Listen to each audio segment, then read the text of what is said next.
राजा मनु और रानी शतरूपा आनंद के अधिक वश में हो जाने के कारण उन्हें अपने देह की सुध ही भूल गई। वे हाथों से भगवान के चरण पकड़कर दंड की तरह भूमि पर गिर पड़े। कृपा की राशि प्रभु ने अपने कर कमलों से उनके मस्तकों को स्पर्श किया और उन्हें तुरंत ही उठा लिया।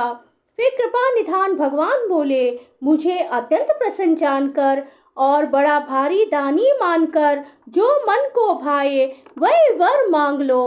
प्रभु के वचन सुनकर दोनों हाथ जोड़कर और धीरज धरकर राजा ने कोमल वाणी कही, हे नाथ, आपके चरण कमलों को देखकर अब हमारी सारी मनोकामनाएं पूरी हो गई हैं। हे स्वामी, आप अंतर्यामी हैं, इसलिए उसे जानते ही हैं। मेरा वह मनोरथ पूरा कीजिए। भगवान ने कहा, हे राजन, संकोच छोड़कर मुझसे मांगो। तुम्हें न दे सकूं ऐसा मेरे पास कुछ भी नहीं है।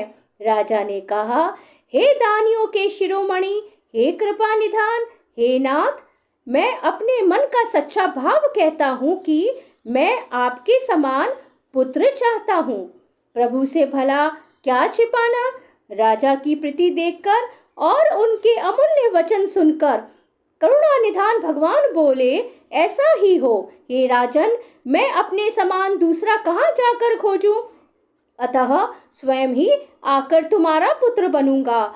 शतरूपा जी को हाथ जोड़े देखकर भगवान ने कहा, हे देवी, तुम्हारी जो इच्छा हो सो वर मांग लो। शतरूपा ने कहा, हे नाथ, चतुर राजा ने जो वर मांगा, हे कृपालु, वह मुझे बहुत ही प्रिय लगा।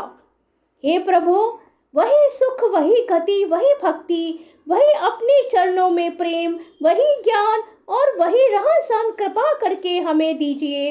रानी की कोमल गूढ़ और मनोहर श्रेष्ठ वाक्य रचना सुनकर कृपा के समुद्र भगवान कोमल वचन बोले, तुम्हारे मन में जो कुछ इच्छा है वह सब मैंने तुमको दिया, इसमें कोई संदेह न समझना।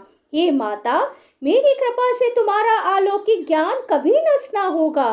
तब मनु ने भगवान के चरणों की वंदना करके फिर कहा, हे प्रभु, मेरी एक विनती और है। आपके चरणों में मेरी वैसे ही प्रीति हो जैसे पुत्र के लिए पिता की होती है, चाहे मुझे कोई बड़ा भारी मूर्ख ही क्यों ना कहे। जैसे मणि के बिना सांप और जल के बिना मछली नहीं रह सकती, वैसे ही मेरा जीवन आपके अधीन रहे। ऐसा वर मांगकर राजा भगवान के चरण पकड़े रह गए। तब दया के निधान भगवान ने कहा, ऐसा ही हो। अब तुम मेरी आज्ञा मानकर देवराज इंद्र की राजधानी अमरावती में जाकर वास करो। हे तात, वहां स्वर्ग के बहुत से भोग भोग कर कुछ काल बीत जाने पर तुम अवध के राजा होगे। तब मैं तुम्हारा पुत्र होऊंगा। इच्छा निर्मित मनुष्य रूप सचकर मैं तुम्हारे घर प्रकट होऊंगा। हे तात, मैं अपने अंशों सहित देह धारण करके भक्तों को सुख देने वाले चरित्र करूंगा। इस प्रकार मैं तुम्हारी अभिलाषा पूरी करूंगा। मेरा प्रण सत्य है, सत्य है, सत्य है। कृपा निधान भगवान बार बार ऐसा कहकर अंतर्धान हो गए। वे स्त्री पुरुष राजा रानी भक्तों पर कृपा करने वाले भगवान को हृदय में धारण करके कुछ काल तक उस आश्रम में रहे। फिर उन्होंने समय पाकर सहज ही शरीर छोड़कर अमरावती इंद्र की पुरी में जाकर वास किया। बोले जय सिया राम, सिया राम, सिया राम।